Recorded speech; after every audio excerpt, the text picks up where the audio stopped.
Last night, Benjamin Netanyahu, the Prime Minister of Israel, did an interview with Sean Hannity on Fox News, who was literally the biggest Iraq war cheerleader on planet Earth, where the HJIC, the head Jew in charge over there, lied with almost every breath about why the attack on Iran happened and continues to happen.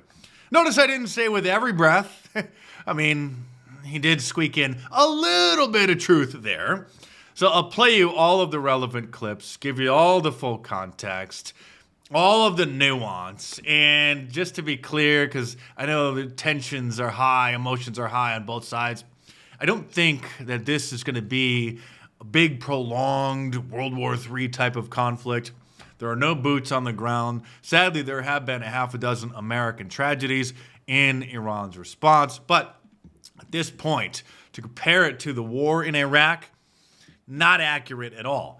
But we are owed the truth about why this happened. So let's get into the history and the full context down the rabbit hole. Marco Rubio, Secretary of State, accidentally let the cat out of the bag yesterday when he revealed that Israel intelligence told the U.S. that they were going to attack Iran and that the expected response would be Iran then counterattacking American bases over in the Middle East. And basically, we had no choice but to join them in order to try to preemptively then stop any of their counterattacks to preserve our military bases and our soldiers over there in the Middle East. Does Congress have to weigh in? Is the president declaring war? And does Congress have to weigh in? And was there an imminent threat? Did you tell lawmakers that there was an imminent threat? There absolutely was an imminent threat, and the imminent threat was that we knew that if Iran was attacked,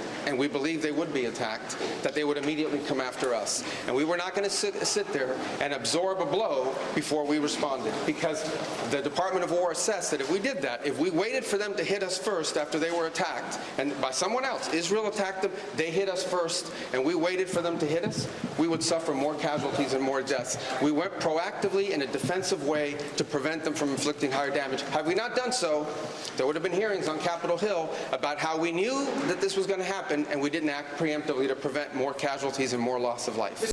So Israel dragged us into another one of their problems, and like the big brother that America is for them, their cash cow, they forced us to then get involved in another one of their problems. So when Benjamin Netanyahu appeared on Fox News last night, instead of admitting the truth that they're extremely concerned about Iran preemptively attacking Israel if someday they do get the weapons capability, as he has been fear-mongering for literally 30 years. Do I need to play that compilation again? 30 years he's been saying, just in a matter of months, they're going to be able to get a nuclear weapon and they're going to be able to attack us and America. So when he was on Fox News, he made it seem like they were doing America a favor because Iran was just about to attack us. The reason that we had to act now is because they were, after we hit their nuclear sites and their ballistic missiles program. We? What do you mean we? America did that for you, you mean? He's portraying it as if Israel alone took out their nuclear sites. They begged us to do it. We're the only ones who have the weapons that were capable of doing it. But continue. You'd think they learned a lesson, but they didn't, because they're unreformable. They're totally fanatic about this, about the goal of destroying America. So they started building new sites, new places, underground bunkers that would make their ballistic missile program and their atomic bomb programs immune within months. If no action was taken now, no action could be taken in the future.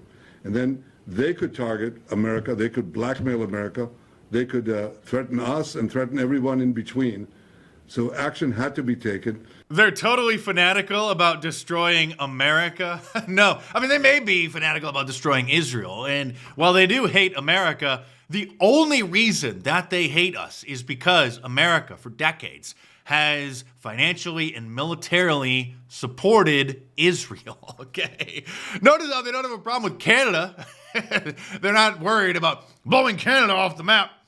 they couldn't care less about Canada because Canada isn't interfering. It hasn't been interfering in Middle Eastern policy for generations. And I love how he says that they already were almost at the point of no return, reconstituting their nuclear program after we obliterated it, that was President Trump's words, last summer. I'm sorry, but I have to play this compilation again. It's only 1 minute, just in case anybody's new around here or have been living under a rock, of Benjamin Netanyahu claiming for 30 years that Iran was almost ready to attack them with a nuclear weapon. If not stopped, Iran could produce a nuclear weapon in a very short time. It could be a year, it could be within a few months. They have the wherewithal, the stored up, preserved knowledge to make a bomb very quickly if they wanted to do it. Iran is so dangerous. Weeks away from having the fissile material for an entire arsenal of Just weeks away. That was a decade ago. nuclear bombs. But then we waited until, summer of 2025 to finally take out their nuclear facilities. They're very close. They're 6 months away from being about 90% of having the Notice the date there in the corner. 2012, they were 6 months away. rich uranium for an atom bomb. Iran is gearing up to produce 25 bombs, atomic bombs a year, Back in 2006, 25 nuclear missiles. 250 bombs in a decade. Oh no. Ladies and gentlemen, time is running out. Iran will be capable of producing alone, without importing anything, nuclear bombs within 3 to 5 years. 3 to 5 years, he says, back in 1995. Stay tuned because there's plenty more to come in this video, but real quick, subscribe to my channel for new here because I think it's obvious. You won't find independent and politically incorrect analysis like this anywhere else. But anyway, continue with your lies, sir. Freedom is precious, but it has to be protected. And we have to understand that we're fighting here. We're fighting here the bad guys. We're the good guys. I love how he's dumbing down his message for the average Fox News viewer. We're fighting the bad guys. Imagine what they would do, these people who chant death to America, if they had the ballistic missiles and the nuclear warheads to deliver to every American city. Do you want to wait? Do you want to bet your future on whether they would do it or they would not do it? Again, they haven't been able to do that for 30 years, and even if someday they actually were capable of doing that, everybody knows that those weapons would be pointed at you and your country, not American cities. North Korea has nuclear ballistic missiles, but are we living in constant fear about them attacking American cities? No. While most Americans are concerned that this military conflict could spiral out of control, but hopeful that it's going to be a short, several-week campaign, not anywhere comparable to the Iraq War, no one is happier than Ben Shapiro. The president's decision here is extraordinary. It's known as Operation Epic Fury, which I got to say is just awesome. The operation names from the administration, top notch. Midnight Hammer was great last year. Operation Epic Fury, yeah, man. Epic Fury. This from the same clown who has always insisted that Israel doesn't need, nor would ever bring America into their problems. They say that I want America to fight wars for Israel. Nope. First of all, Israel can take care of herself. They actually can't, Ben, which is why the HJIC over there, the head Jew in charge, recently made a video complaining that Americans were tired of giving them billions of dollars of our tax money every year. When Secretary Blinken was recently here in Israel, we had a candid conversation. I said I deeply appreciated the support the U.S. has given Israel from the beginning of the war. You mean from the beginning of time? Ever since 1948, when that country was established as modern-day Israel after they, ethnically cleansed a bunch of Arabs from the region, but that's a whole other story. But I also said something else. I said it's inconceivable that in the past few months, the administration has been withholding weapons and ammunition to Israel.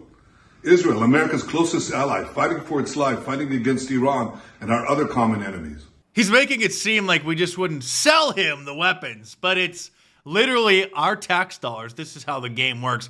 We give them our tax dollars, and then they use those tax dollars to then buy weapons from the military-industrial complex.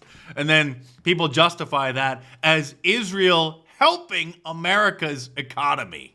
Do we need to talk about why we actually went to war in Iraq? How it wasn't because Saddam Hussein was going to use his imaginary WMDs to attack us? Just like Iran was going to send nuclear missiles into Washington, D.C. and New York.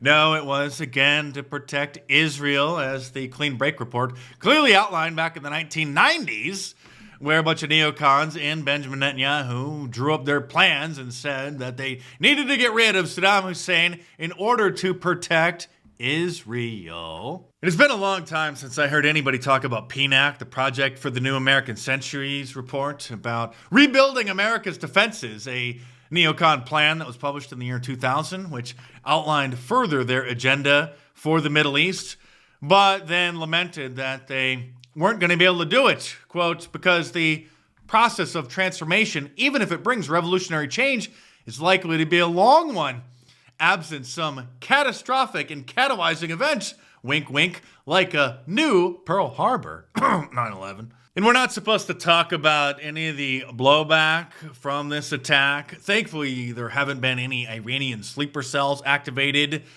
but there was one Iranian-inspired whack job who did shoot up a bar in Austin, Texas that, of course, the media is covering up. Officials they're investigating whether or not he was motivated in retaliation for the strike on Iran. Gee, I wonder if he was or not.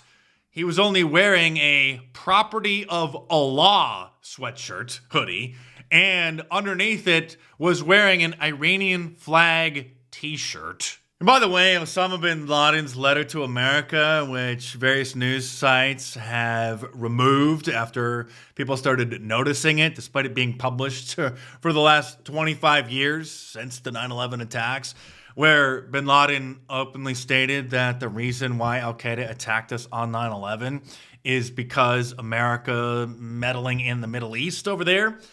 And so Ron Paul pointed it out during the 2008 presidential debates. And then, of course, he was denounced as an al-Qaeda sympathizer for pointing out the truth. Intervention was a major contributing factor. Have you ever read about the reasons they attacked us? They attack us because we've been over there. We've been bombing Iraq for 10 years. We've been in the Middle East. I think Reagan was right. We don't understand the irrationality of Middle Eastern politics. So right now we're building an embassy in Iraq that's bigger than the Vatican. We're building 14 permanent bases. What would we say here if China was doing this in our country or in the Gulf of Mexico? And I can already see some people sounding off in the comments. What do you mean Al-Qaeda attacked us? Then Osama bin Laden was involved. It was an inside job. That doesn't change the fact that there were actually a group of Al-Qaeda members, useful idiots, dupes, who were also involved, who were willing, active participants. The fact that various intelligence agencies helped them, aided them, paved the path for that to happen, doesn't change the fact that their ideology and motivation remained the same. They wanted to do it regardless.